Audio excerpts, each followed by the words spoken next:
at your wedding. Honey, I love you, but said I do. Not my mistake. I love my wife. I'm going to get in trouble for that, aren't I? Yeah.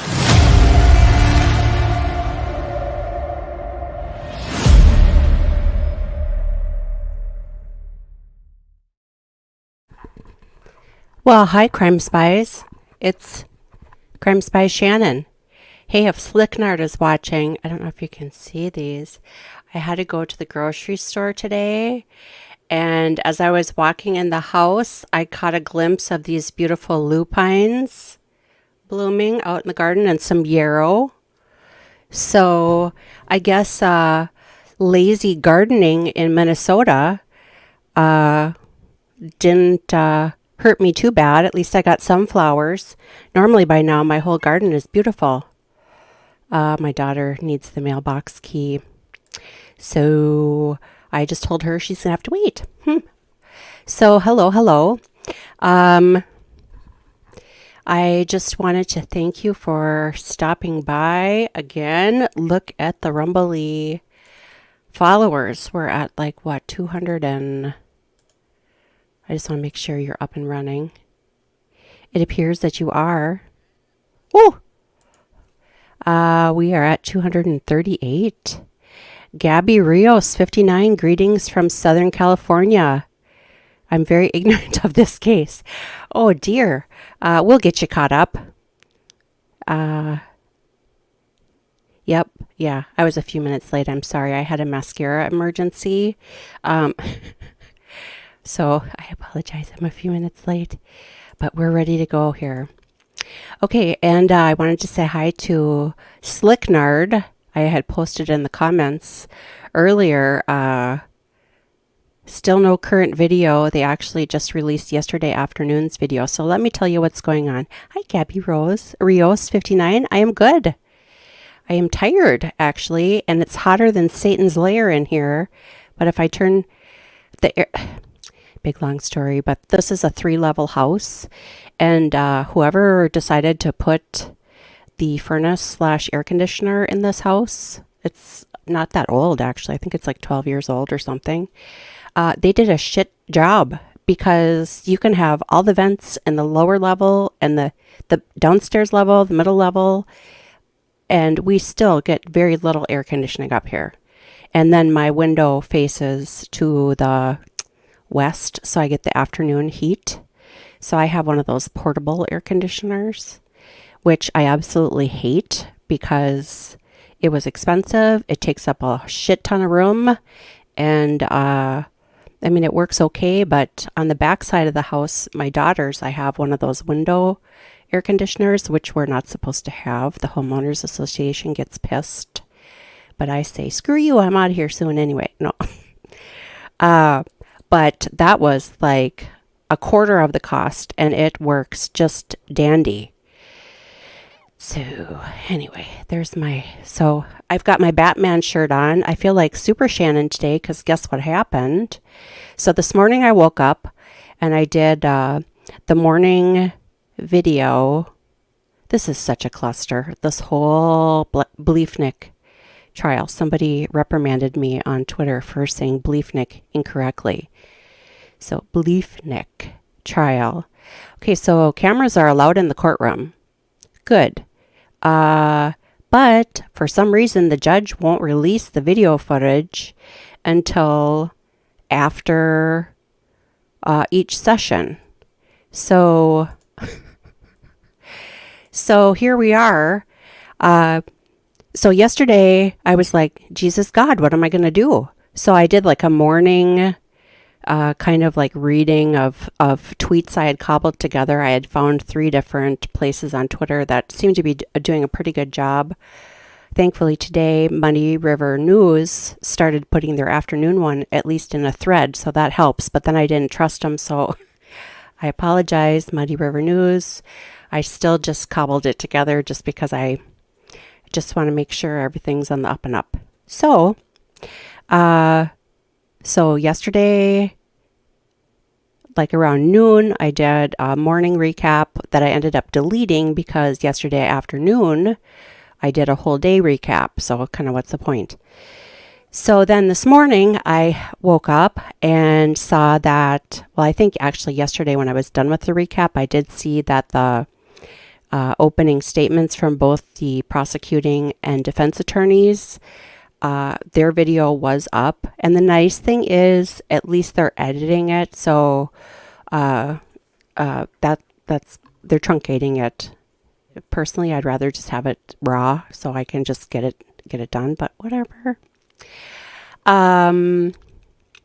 So this morning I got up and I said, well, here's the two videos. I'll just play them back to back. So it was the opening statements from both attorneys. And then the second video was the Tuesday morning witnesses. And the Tuesday afternoon witnesses were actually just released about an hour and a half ago. So they're very behind.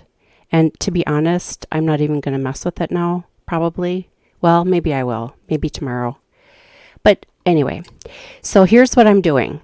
And so on my Twitter, I took all the tweets and then I kind of made like, a summary in, paragraph form of the tweets to make some sense out of it. And then I posted it on my Twitter.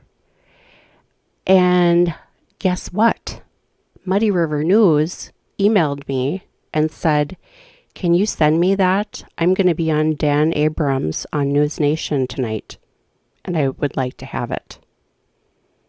So, and then this afternoon, when I posted this, then I emailed him that as well, and then he thanked me for it. So could it be that tonight on News Nation, Crime Spies might get a shout out from Muddy River News? They're the local news station that's covering this trial in Quincy, Illinois. And they are in possession now of what I'm going to be reading you. So that's kind of interesting, isn't it? I just want to go back and rumble really quick, and then I'll get scooting here. I don't know, maybe this setup is better. I don't know. Carrie Lake stated that the court will not be overturning the election. I don't know whether this was a subjective statement or if it's direct from the judge's mouth. RSP Livestream, a conference on... Oh, shoot. Well, I'll have to watch that later. But Gabby Rios 59, the good news is that according to, it was PJ 17, I think, or Patriot Polywog, one of those two, told me that there was some ruling in Arizona that they are no longer allowed to count ballots by machine. Oh, that was yesterday. Okay. Yeah, I've been kind of lost in this because, like I said, number one, I'm new to this, and number two, this is only the second trial I've covered. And it's weird without the video. So I'm trying to figure out what do I do? So apparently I'm the only one that's, if Muddy River asked me for voting machines will not be allowed in Arizona. Well, that's good. So maybe that'll help matters. Something's got to give here, people. All right, well, let me get back to this, and then we can talk some more Carrie Lake. So hopefully you can see this, and I'm just going to read it. This is what I sent Muddy Rivers, and it's on my Twitter. And if you don't care for my reading voice, then you can put it on mute and just read. Okay, so today, day 3, the morning witnesses, there was 4 of them. The first one was attorney Denny Woodward, Becky's first divorce attorney. Number 2 was attorney Gerald Timmerwolk. And again, if I'm pronouncing these names wrong, it's because I don't know any better because there's no video. Number 3, Sarah Murphy. She was one of Becky's nursing colleagues at Blessing Hospital. And witness number 4 this morning was attorney Rick Zimmerman. Now, guardian ad litem attorney. I do not know how to pronounce that. Maybe I should ask Google to phonetically tell me how to pronounce it. Again, no video. Okay, so in the courtroom, the attorneys and Judge Adrian discussed the presentation of Bliefnick's divorce file to the jury. Tim Bliefnick, wearing a brown pullover and slacks, entered the court and takes his seat with a stoic expression. Attorney Denny Woodworth, Becky's attorney, when she was served with divorce papers, takes the stand. Prosecutor Josh Jones refers to an order from August that prohibited unsupervised contact between Ray Bliefnick, that's Tim's father, and the Bliefnick boys. There's 3 boys. I didn't catch their names, but I'm not sure if you're really supposed to publish that because they're minors anyway. It also included maintenance payments from Tim and child support. Woodworth confirms that the gun mentioned in the order was never returned and Becky wanted it for her protection. They talk about it down a little bit farther. Defense attorney Casey Schnack. I should have maybe done that. I have a different document where it's got kind of like to date. So there's 2 prosecuting attorneys in this case. One is Josh Jones and the other is Laura Keck. And then the defense attorney for Tim is Casey Schnack. So those are the 3 attorneys. Okay, so where are we? All right. Defense attorney Casey Schnack, representing Tim, questions Woodworth about the maintenance agreement and its state mandate. Woodworth explains that the Bliefnicks were married. Shoot, I forgot to put that in there. I think they were married in, I don't remember. Gotta write that down. Okay. And Tim filed for divorce in February 2021. Schnack asks if Tim ever missed any payments for Becky, but Woodworth cannot recall. The attorneys and Judge Adrian look up the information. Schnack then inquiries about the provision in the order regarding the gun's return. It's a .22, mentioning the possibility of Tim being unable to find it, which I don't know if we even know what caliber the gun was that killed Becky, if that was a .22. I know that there was ammunition found in his house that matched the ammunition that was found by her body. Woodworth clarifies that he did not file any orders regarding Becky's safety concerns.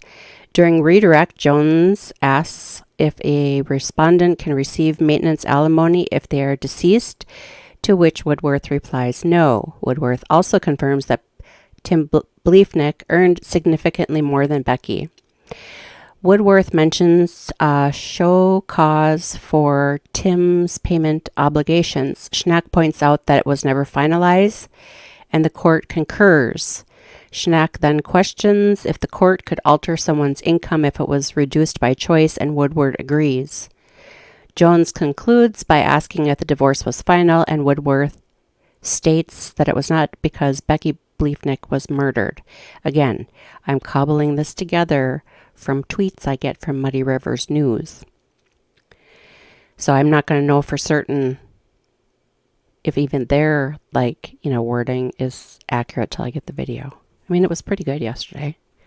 Sarah Murphy is the next witness, one of Becky's nursing colleagues at Blessing.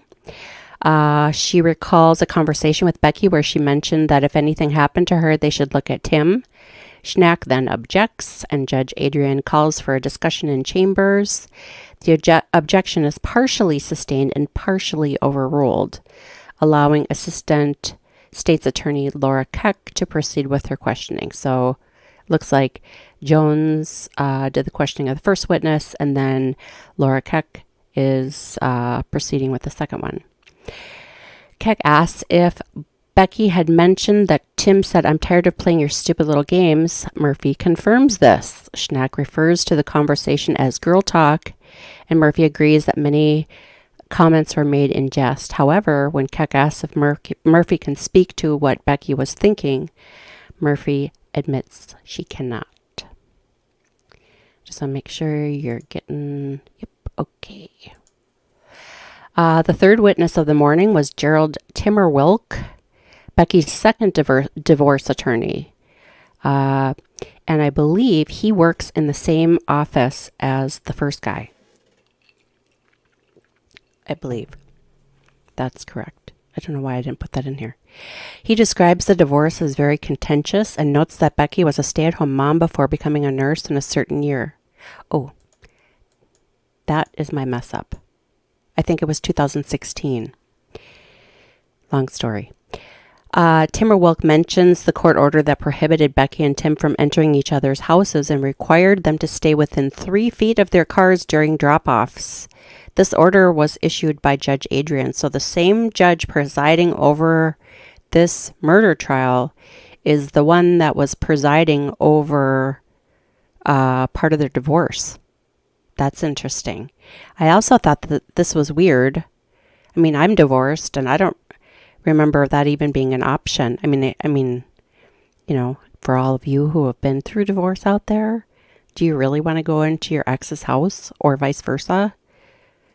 I mean, that's kind of like a given, but why would the court actually ordered it and then required them to stay within 3 feet of their cars during drop-off? That is just weird. So it must have been ugly. I thought my divorce was ugly. We're best friends now, but anyway, back to the story. Timberwolk reveals that Becky wanted $800 if Tim could not produce the gun. Again, it's a .22, which was supposed to be part of the final pre-trial affidavit. So she wanted the gun in the divorce?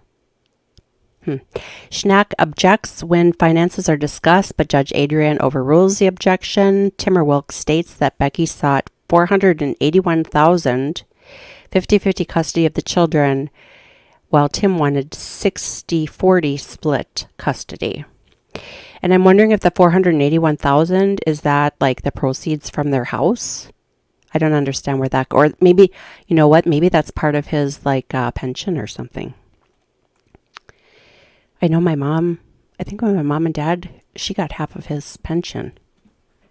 I suppose I shouldn't tell you that. Okay, Keck presents Timberwolk with a copy of the divorce proposal prepared by Schnack for Tim. So she must have represented Tim then during his divorce. Timberwolk explains that Tim wanted more custody time, offered 50-50 if Becky underwent a psychiatric evaluation. So originally he wanted 60-40, she wanted 50-50, and then he said, fine, I'll do 50-50 as long as she goes under a psychiatric evaluation. I still haven't understood where that came from. And requested Becky to sell the Kentucky Road home. However, Becky rejected the proposal and was prepared for trial. Timberwolk reveals that the divorce order was entered on February 15th. Keep in mind, she was found dead February 23rd. And the trial was scheduled to begin March 2023. So it was supposed to begin, you know, between basically Valentine's Day and March, and she was murdered on the 23rd. Judge Adrian explains the role of a guardian ad litem. Pardon me if I'm saying that wrong, I don't know. Who considers the best interest of the children during a divorce. And again, I have 4 kids. I've never heard of that. Schnack questions Timberwolk about the previously scheduled final divorce hearings and asks him to review the docket. Timberwolk confirms that the hearings had been scheduled twice before. Schnack then asks about the preparation of Becky's salary information, request for maintenance, child support, and 50-50 custody in the pretrial memorandum. Then State's Attorney Keck cross-examines Timberwolk about how much maintenance Tim would have to pay if Becky was killed. Schnack objects, and Judge Adrian sustains the objection. However, Timberwolk still responds with a 0. When asked if Tim knew if anyone was holding cash for Becky, Timberwolk says he did not know. Schnack questions if Tim was willing to pay maintenance, to which Timberwolk affirms. The last guardian ad litem report was entered in February. And then the guardian ad litem attorney is the final witness of the morning, Rick Timmerman. He explains his role in looking out for the best interest of the children during a divorce. Jones asks about the My Family app used by the courts in divorce cases. Never heard of that either. Zimmerman confirms that Tim wanted majority parenting time while Becky desired 50-50. Kind of confirms what we heard up above. Zimmerman acknowledges the animosity between Tim and Becky during the divorce. He saw multiple text exchanges where they argued but observed no domestic violence or safety issues concerning the children. Now, I'm wondering if this My Family app is somewhere where the attorneys can mediate or like mediate their conversations, because he saw multiple text exchanges where they argued but observed no domestic. I've never heard of that. Schnuck gets Zimmerman to agree that despite both parties' dissatisfaction with the final custody arrangement, they were willing to live with it. Zimmerman states that he didn't observe any red flags or safety issues related to the children or domestic violence. Schnack then asks about the possibility of joint decision making going forward, and Zimmerman expresses his hope for that agreement. Jones asks if Becky had any parenting rights after her murder, and Zimmerman responds, "I guess not. There is no objection to that statement." And then the jurors were excused for lunch at 11:32 a.m.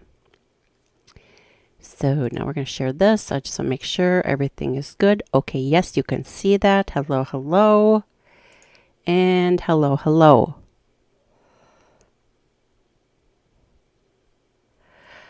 Okay. All right. So now we're on to day 3 afternoon. We have 9 witnesses this afternoon. Need a little bit more drink. Oh. Okay. So we've got Kelly Lepley, which is Tim's neighbor, winkety wink, and friend. I'll add that. Witness number 2, Sergeant James Brown. I wonder if he feels good. He's a detective with the Quincy Police Department. Number 3, Christine Moore, who's Becky's friend. Number 4 is Nicole Bateman, Becky's childhood friend. Number 5 is Amber Whitler, surgical assistant at Blessing Hospital, one of Becky's co-workers. Witness number 6 is also a co-worker of Becky. Her name is Becky, also Becky Spots. She's a speech language pathologist, and she also did CrossFit with Becky and Becky. Witness number 7 is Melissa Young, also a nurse at Blessing, worked with Becky. Witness number 8 is Amanda Keck. It's weird because her last name is the same as the state's attorney, Keck. I guess I don't know if they're related. I guess I didn't see it in the what I have yous. I mean, they must not be related, because wouldn't that mean the state's attorney Keck, Laura Keck, would have to bow out of the trial? Whatever they call that, excuse herself, dismiss herself. Anyway, so Amanda Keck is a records supervisor at the Quincy Police Department.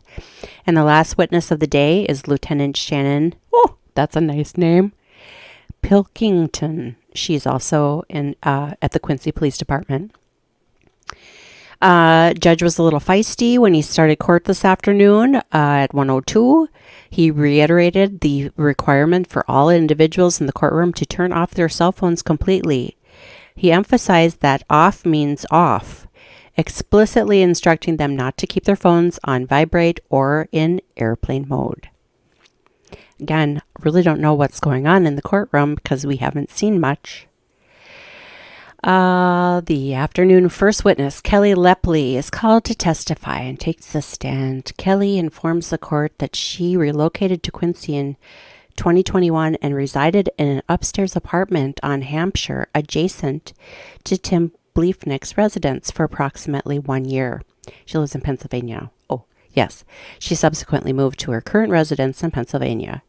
Kelly also reveals that she was employed at Quincy Medical Group during her time in Quincy. So I don't know if Quincy Medical Group is affiliated with the Blessing Hospital and if she knows Becky, because I don't believe I saw that down here. During her testimony, Kelly Lepley reveals that she was involved in a consensual adult relationship with Tim Bliefnick after getting to know him for approximately 6 months. Where's my Barry White music? She discloses that on the afternoon of February 22nd, so the afternoon before Becky was found deceased, Tim sends her a text message inviting her to his house while his children were attending school. The exchange of messages confirmed their rendezvous, with Tim indicating that he was alone and available.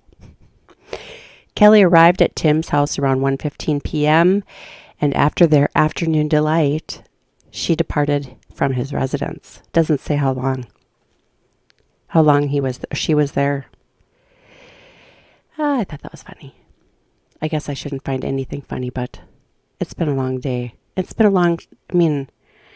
is way more than it needs to be. Come on, give us the video, please.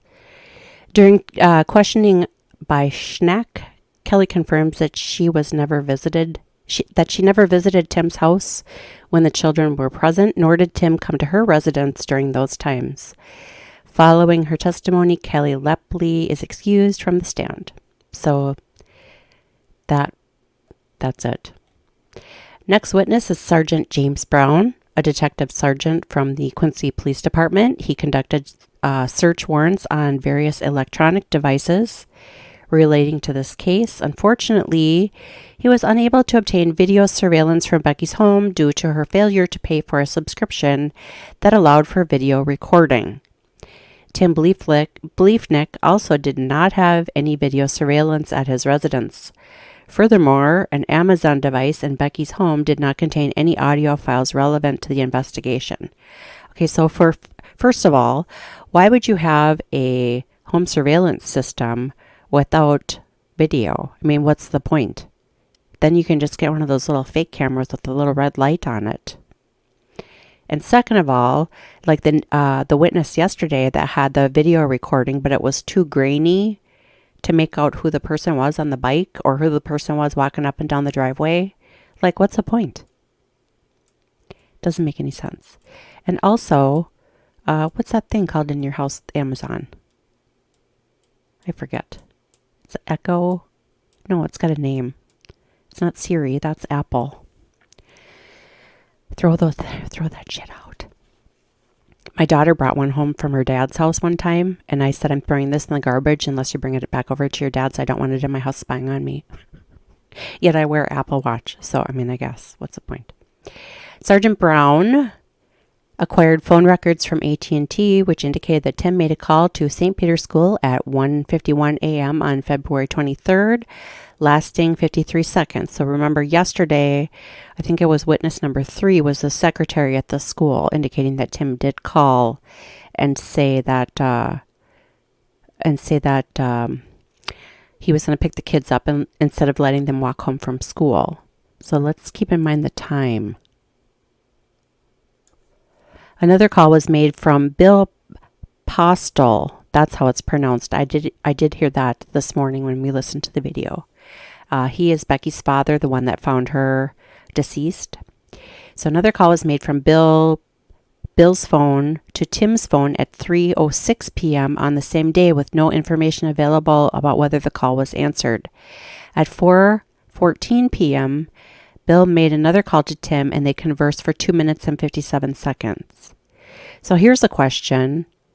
If Tim made a call to the school at 1:51 a.m., but Bill, who found the body, didn't attempt to get a hold of Tim until 3-4-ish, how would Tim know that he would be picking the kids up from school instead of letting them go to Becky's house? And again, the testimony yesterday from the boyfriend, Ted Johnson, was she was looking forward to seeing the kids on the 23rd. Interesting. Throw that little feather in your cap and let's continue. Brown reveals that Becky possessed an ADT home security system purchased in February 2021, but it lacks video surveillance capabilities. However, the system did include sensors that send alerts to the main control system. The ADT system registered alerts at 1:12 a.m. on February 23rd, indicating the front door had been opened, and at 1:27 a.m. it recorded that the front door remained open. Additionally, the system alerted that the garage door was opened at 3:27 p.m. when Bill, the dad, arrived. Okay, now I gotta remember to look at this, because yesterday the testimony of the one neighbor with the surveillance said that there was a figure that walked up and down the driveway in the the early morning hours. The detective also reviewed Becky's Facebook page, but explains that AT&T was unable to provide assistance in determining the location of Becky's posts. Sergeant Brown participated in a traffic stop involving Tim and recovered electronic devices during the process. Doesn't say the date. Notably, he found a fitness tracker on Tim's left wrist and a phone inside the vehicle on the front passenger seat. Remember, yesterday, the testimony was his fitness tracker and cell phone recorded nothing during the early morning hours of the 23rd. See, now, if I was smart, I would have had yesterday's up on over here so I could reflect, but I didn't think of that. In response to Schneck's questions about surveillance camera at Tim's house, Sergeant Brown informs the court that Ring officials provided limited information regarding Tim's cameras. Furthermore, the AT&T records do not indicate whether calls were answered. So they don't have as good of records as they did in Murdaugh. Murdaugh, you could see when he did everything. Brown describes his presence at Tim's house on the evening of February 23rd. So remember, she's found in the afternoon. The dad walks in at 3:27 through the garage. For approximately 2 hours, he clarifies that gunshot residue testing was not offered and mentions that he was present when Tim arranged for someone to pick up his children that night. Tim also shared information about garage passcodes, a broken shotgun in the basement, and a gun safe in his home. The sergeant emphasizes that Tim displayed compliance during the traffic stop. At 1:51 p.m., Sergeant James Brown concludes his testimony is excused from the stand. Then the court took a little stretchy stretch. The next witness is Christine Moore, who states that she has resided in Quincy for 16 years. She became acquainted with Becky when they worked together at Blessing Hospital and developed a friendship, frequently communicated via phone calls and text messages. When asked about the frequency of their interactions, Moore responds, "Too many to count." Christine recalls receiving text messages from Becky on May 7th, 2021, wherein Becky describes incidents of Tim's aggressive behavior, including screaming in her face, shoving her in front of the children, and throwing objects across the room where they were present. One message expressed Becky's concern that the only way to ensure her children chose her over Tim is if she were eliminated as a choice. Moore reveals that Tim served as one of the coaches on her son's football team in the previous fall. However, she clarifies that she did not assist Becky in obtaining a restraining order or provide any other form of assistance. And then she was excused at 2:01. Now, Tim, from what I remember reading, he was quite the football celebrity in the town. High school, college, maybe? I don't know. The next witness is Nicole Bateman, a childhood friend of Becky, who has known her for 35 years, kind of like me and Lynn. Nicole currently works on economic development in Decatur, but originally hails from Quincy, where she resided until the age of 20. During a text exchange on May 9th, Becky confided in Nicole that Tim had warned her that if she revealed information about his father, Tim's father, his name is Ray, would likely have to move and potentially take his own life. That doesn't make any sense. That Tim had warned her if she revealed information about Ray, I see, about his father, Ray, Tim would likely have to move. That doesn't make sense. I'm going to have to look at the original tweet. I don't know why I did that. Additionally, Becky expressed her concern that Tim might try to take the children, especially if she were granted the custody she desired, which she believed would anger him. Becky's message on September 8th, 2021 mentioned a friend and coworker from the emergency room who had been murdered by her ex-partner. This incident caused Becky to experience a panic attack, fearing that Tim might come after her and do the same. Becky also conveyed her fear of Tim's unpredictable behavior, constant lying, and the need for protection. When asked by Schnack, Nicole Bateman admits that she did not reach out to the police or Becky's parents regarding the messages she received.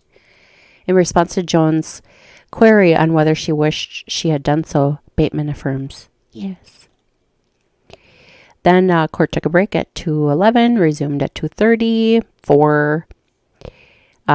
where Jones, State Attorney Josh Jones, stated that there'd be 5 more witnesses. The first of the 5 is Amber Whitler. She works as a surgical assistant at Blessing Hospital and had a professional relationship with Becky. Whitler shares that she first met Becky in 2016 and maintained regular contact with her even after they no longer worked together. According to Whitler, Becky mentioned her ongoing divorce during conversation they had in 2021. Becky expressed her desire to change the locks, but Tim prevented her from doing so. Following her testimony, Whitler is excused from the stand. Okay, just for you gals out there, I've changed locks. It's not hard. It's very easy. I even got one of those little passcode ones that, what was her name? Shanann Watts. If you ever watched that sad video of Shanann Watts walking into her house for the last time, I had rewatched a documentary on that, and she enters it in, and I'm like, oh my God, that's the same sound as mine. Scary. But yeah, it's a piece of cake, girls. You can do it. You can do it. You can do it. Next witness, Becky Spots. So here's our Becky. A speech language pathologist at Blessing Hospital who also knew Becky through CrossFit. Reveals that she had several Facebook exchanges with the victim and received messages from her on June 4th, 2021. In these messages, Becky expressed her intention to never have her children around certain individuals alone, specifically referring to Ray Bliefnick, Tim's father, who lived down the street. Becky also conveyed her belief that Tim had serious mental health issues and was becoming increasingly vengeful and unpredictable. She describes her situation with Tim as a fucking nightmare. Spots explains that she communicated with Becky through Facebook because she had lost her phone number. Spots is then dismissed. Rifling through. Melissa Young, a nurse who worked with Becky at Blessing Hospital, is the next witness. She recounts an encounter with Becky in January 2023 at TJ Maxx, so right before her death, during which Becky appeared mentally and physically exhausted. Becky discussed her ongoing divorce, mentioning that Tim had been hiding money and expressing her concern that he might snap at any moment. Young notes that she hadn't seen Becky in 3 years prior to their meeting at TJ Maxx.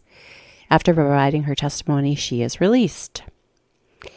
Then we've got Amanda Keck, the records supervisor at the Quincy Police Department. I'm assuming Amanda Keck isn't related to State's Attorney Keck, Laura Keck. But I won't know until I see the video. Keck recalls a phone call received at the Quincy Police Department on February 10th. Tim called requesting assistance in returning a gun to Becky. Keck testifies that Tim referred to Becky as a crazy bitch during the call, while Schnack clarifies that Tim was simply seeking help in returning the firearm to his ex-wife. Keck is then excused. So remember, even in the divorce decree, according to what I'm reading, that gun, 22, was supposed to go back to Becky. It's weird. We're almost done, people. The next witness called is Shannon Pilkington, a lieutenant for the Quincy Police Department who served as a watch commander when Tim made the call to return the gun to Becky. Pilkington states that Tim was informed about the court order requiring him to return the firearm and expressed his fear of potential actions from Becky if they were to meet face to face. Well, they had that thing where they couldn't go in each other's houses and they had to remain within 3 feet of their vehicle. So what are you supposed to do? Just yeet the firearm out the window at the other person? Following a few additional questions from Schneck, his testimony concludes. They're done with witnesses, and I didn't document the time, but he addresses the jurors, instructs them to be in the courthouse by 8:50 tomorrow, Thursday, and it'll resume at 9. That's it. That's the report. We need justice. So now I can read your questions, people. Let's see where we are. Okay. Gabby Rios. Okay, so now we're back. Yes. Voting machines will not be allowed in Arizona. Like I said, that's good. So maybe that'll take flight across the whole country, because I think that's part of the problem. And then E. Jean Carroll is reportedly suing Trump again for his statements. Yeah. I did read that last night before I went to sleep. She's suing him again for defamatory comments he made after the judgment. We need Judge Judy. Hi, Slicknard. Slicknard, did you see my flowers? Wait, I gotta see where the camera is. Let's see if I can find it. Oh, here, I can just take that down. No. Look at my flowers. I went to go to the grocery store. I got some yarrow over here with some buds. And then these are lupines. They're a member of the sweet pea family. My nose is so stuffy I can't even smell them. Yeah, so I went to the grocery store quick. And I was walking in the house, and the lupine, so lupine is a perennial. And for you gardeners out there, you know that the first year of a perennial, they just give you green. They don't give you flowers until the next year. So I had to go through a whole year of them just being green. And I have this app, I think it's called Plant Snap, because a lot of times I don't know if it's like a perennial coming up or if it's a weed. Which one of these live streams I want to talk about medicinal weeds, not weed like cannabis, weed like, dandelion. Like dandelion tea is so good for inflammation, etc. So that's a rabbit hole I went down all last summer, learning all about the different weeds that just grow in abundance no matter where you live. And a lot of them can be dried and used for like a poultice. Like if you have some inflammation, you can make a tea out of it. Make sure they're not sprayed with weed killer first. Dandelion root is also good for people that have heart problems and get water retention for edema. But one of these days I want to do one of those live streams and just show you all the stuff I learned. Mallow is, that's an annual, but mallow is it's not marshmallow, but it does have kind of a soft, sticky consistency. And when you take the mallow flowers, they're pink, and you add them into your water or tea, like water. I make a tea, and then the water turns. Does it turn purple or does it turn pink? I forget. I think it turns purple. The water turns purple when you make the tea, and then when you add a little honey and lemon, it changes color to this really pretty pink. It's really cool. But mallow. So then what I would do is I would take the mallow and I would crush it up and then strain it. And then it gets kind of a really soft consistency, kind of like aloe, but even more dense. And I'd put it on my face. My daughter, she's like, Mom, because I'm almost, what am I, almost 53? Or am I almost 54? I think I'm almost 54. I don't even know. But, she's got more wrinkles than I do on her forehead. I mean, they're not as deep as mine, but I'm like, this is what you do. You exfoliate, and then you grow stuff in the garden, you smash it up, and you smear it all over your face. That's funny. Okay, the lupines remind me of the book Miss Rumphelus. Her nickname is the Lupine Lady. Okay, so I saw them at I think it was Home Depot a few years ago, and I just thought they were so pretty, and they're expensive at Home Depot. So I'm not the best gardener, but I do tinker with it. Probably the last 5 years is how long I've been gardening, and now the little kids in the neighborhood they call me the flower lady. But this year I haven't done anything, and actually it's kind of good because if I would have put anything out there, I probably would have died because I would have forgot to water it, and they haven't turned the sprinklers on yet. So the only thing I wish though is I wish the lupines were more than just purple. Like I bought a variety pack and only the purple ones took. But I've got, I did notice this morning, stargazer lilies are my favorite. And, you know, those double every year. So the first year I only had one per like lump. And then last year I had like 3 per lump. So I'm curious how many I'm going to get this year. Probably 6, 9, 12. I don't know. I'm an accountant. I should figure this out. I don't know how they duplicate. And the lilacs are blooming now, which it's almost the end of May. And normally they bloom in the middle of May, like around early to middle May. So that just shows you how cold it was here. I don't have any lilacs in my yard, but my next house will. And my next house will have a longer growing season. The Indian paintbrush are vibrant red. Are those perennials? So my favorite, so I have a shit ton of daylilies. If you guys lived here in Minnesota, I split them. My neighbors down the way, I've given them like every spring, usually, except for this year because I've been busy with this. I have just tons of them. So now it's kind of fun. I drive down the street and half my neighbors got my daylilies, you know, growing in their yards. But what else do I have? Canterbury bells. I don't know if they're coming back this year. So the first year they were just green. Last year was the first year that they bloomed. They were also purple, which purple is my favorite color, but I had a lot of purple last year. But I usually like to plant, like zinnias are super easy. I love sweet peas are my favorite cut flowers. Sweet pea flowers. Lapis something or other is their Latin name or whatever. And I had some of those started, but then they died because I forgot about them. I put them in my daughter's room. Those are her favorites. They smell so good. And trying to think what else is so this year I'll have some what are they called? Black-eyed Susans. I got the yarrow coming up again. Yeah, I have to go through my flowers. So that's that. What else do I have to tell you?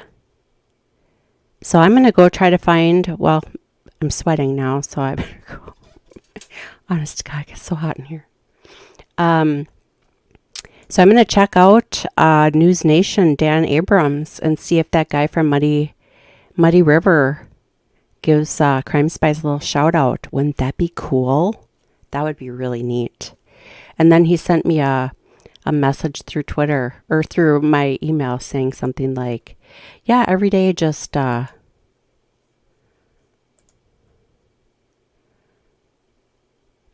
send me the thing. So I'm going to keep sending it to him as long as I get credit. Just kidding. I don't really care, I guess. But that would be kind of cool.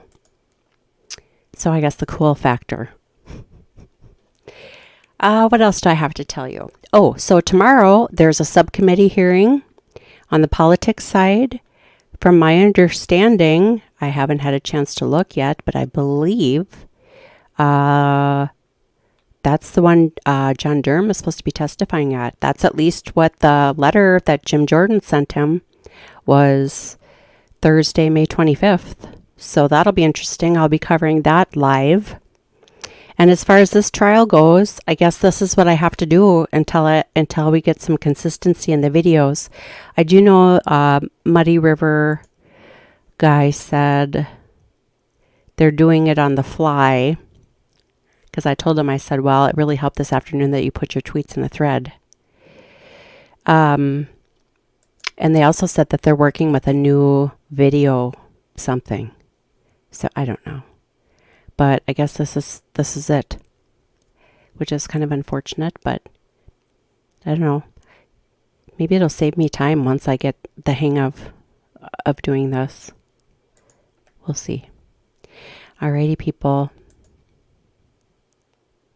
Condo, what you're saying about the... Oh. Well... Oh, Indian paintbrush is a perennial. I have to look at that. I don't think I have anything red in the garden. Well, condos aren't usually more than one level, I wouldn't think.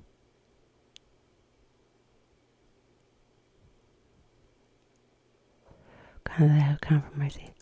Don't know. I would think my mom lived in a condo. Hers was all one level. I swear she had her own in unit air conditioner. I would think. Otherwise, if you're allowed to have a window unit, honest to God, the little $200 ones, not even. Well, I don't know. They're probably $200 now. But I think I paid like $150 for the one that's in the girls' room.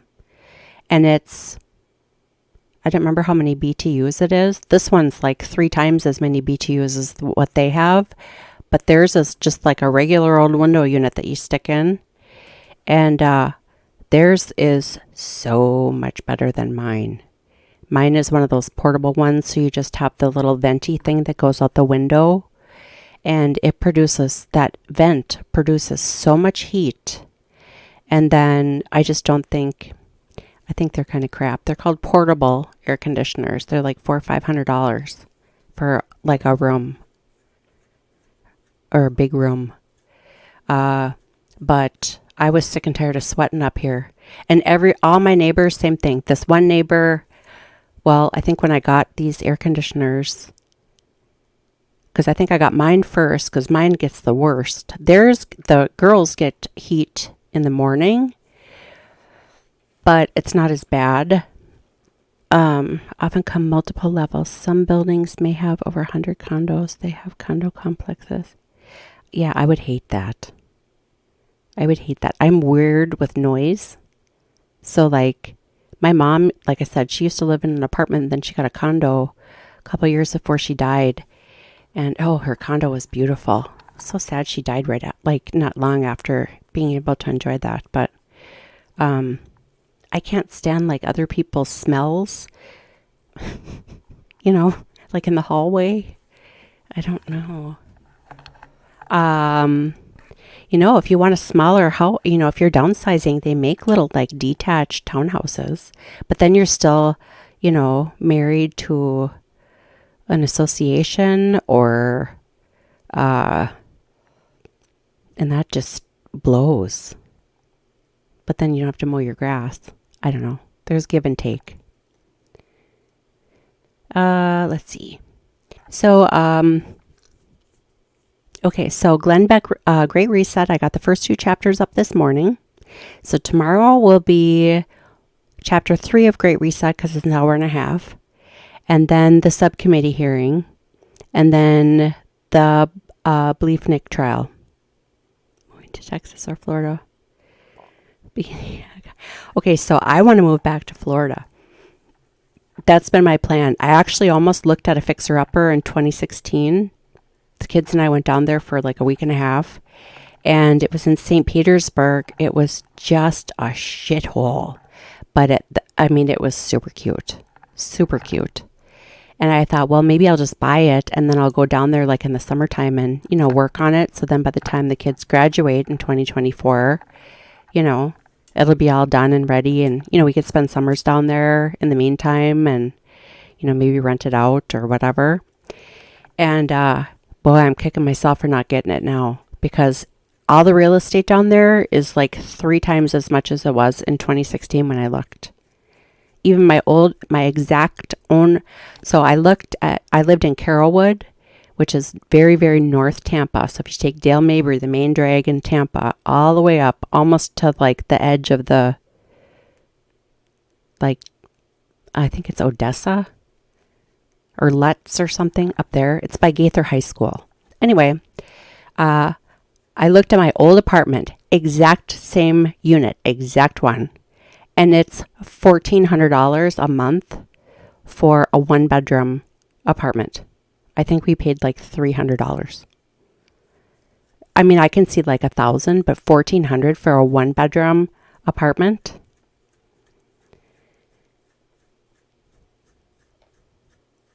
Oh, okay. Glenn Beck has the best Great Reset book from what I've read. Yeah, that's the one I started this morning. There's 2 chapters up on my channel. And he reads it too, so you get to hear him. Rumble has an animated movie, Beyond the Great Reset. Please watch. It's 24 minutes. Oh, I will. I think you put that in the link last week on one of the videos. I started watching the one lady, election lady, but then I fell asleep. I've just been so busy.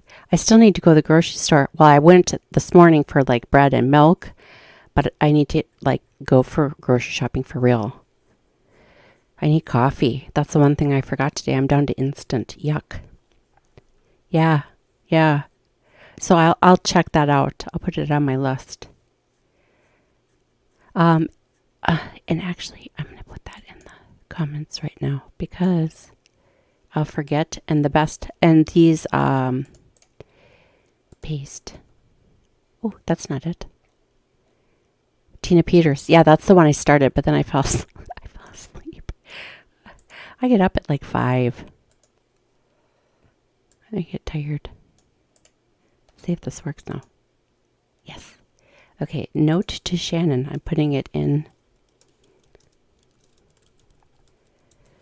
the comments. Yeah, that kind of stuff. Put in the comments because as soon as the live stream's over, everything in the live chat goes away. Unless I could go back and watch it. And I think no chocolate chip cookies. I love instant. Tower mirror, cream nut milk. Yeah, I use what is it? I use hazelnut coffee creamer. Well, I'm not out of coffee creamer. I should have got that. I had to go get bread. Bread goes bad so fast. I had to make a sandwich. Tina Peters. Yeah. So I should put that in there too. Yeah. No chocolate chip. Oh, you know what I did pick up? I did pick up some carrot cake. I mean, it's sort of healthy. Right. Am I right? Oh, and. So, I don't know if either Gabby Rios or Slicknard, if you were with us during the Letitia Stokes trial, I want to say no. But one of our very early Tina Peters, yeah, I gathered that. She really looked, yeah, because it was on Frank's speech. I remember that. I promise I'll finish it. I'll finish it. But one of my very first followers on this channel when I started it almost 2 months ago, I think we're on week 7 now. His name is Absurd Beats. He is a UK musician / producer. And he asked to be part of the live stream, one of Letitia's live streams, kind of in the middle of it. And so he was my first guest from across the pond. And so far, my only guest. You know, I can have up to 4 people on my StreamYard, just saying. That would be good. So if any of you ever want to be a guest when I am live streaming like a subcommittee hearing or what have you, let me know. And then all it is like a link that I send you through. Well, I have an iPhone, but I send you just like I email you. I think with Absurd Beats, I sent it to through his Twitter direct, mailbox, direct message mailbox, the link. And then you just open up the link and then give it access to your audio for sure. You don't always have to turn your camera on. Like he didn't turn his camera on. It was just like an icon. Anyway, my point is, yesterday I was going through my feed and I noticed that, so here's his channel here. Let's see if you can see this. Oh, you can't. You're still looking at me. Oh, I'm sorry. Okay, so back over here. Okay, so his channel is called Absurd Beats. And I'm not going to play it because I want him to get the clicks. But it's this song here. And, oh, see, like this morning, he only had like 20 views. You got to listen to this. So then you go down here, and here's the lyrics. It starts right here. And listen to this, because he's got a British accent, but then also his voice is like this kind of dark, deep voice. Like in normal life, he sounds like a normal, British bloke. But it is, I've had it stuck in my head since yesterday. I've listened to it at least a dozen times. I almost have the whole thing memorized. It is so good. So click on it, hit play. It's 3-ish minutes long. And when you listen to the song and read the lyrics, think about our kids, our youth of America or Canada, youth in general now, and what they're, just keep the youth in mind, because I believe, in my opinion, that's the message here. It is genius. And every time I listen to it, I pick up something else from it. And I actually had to use a thesaurus to look this word up. I don't even know how to pronounce it.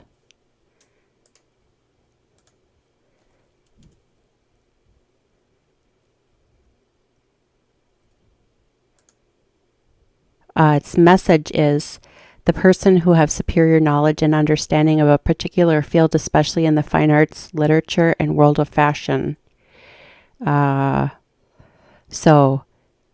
the song is Faux Cognoscente.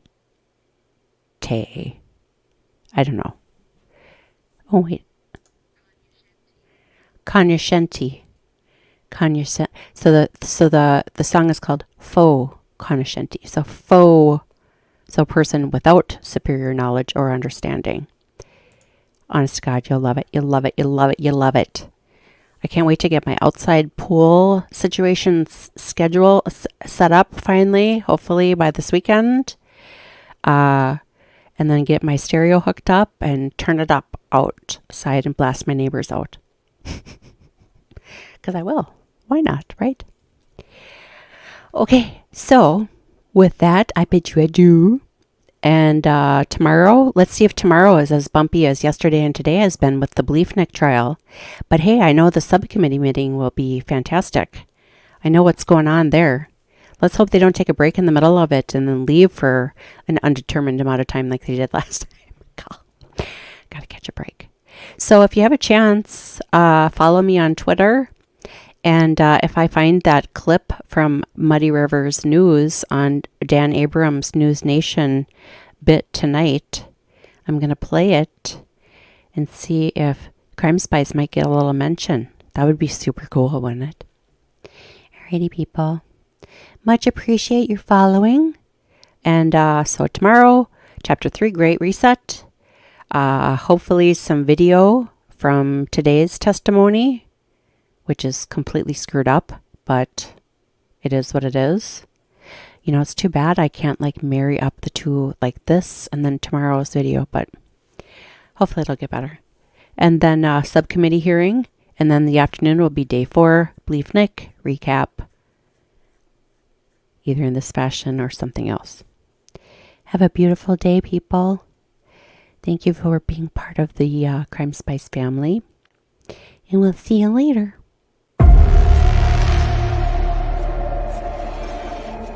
Thank you so much for spending part of your day with me. If you enjoyed the content, please hit that like button.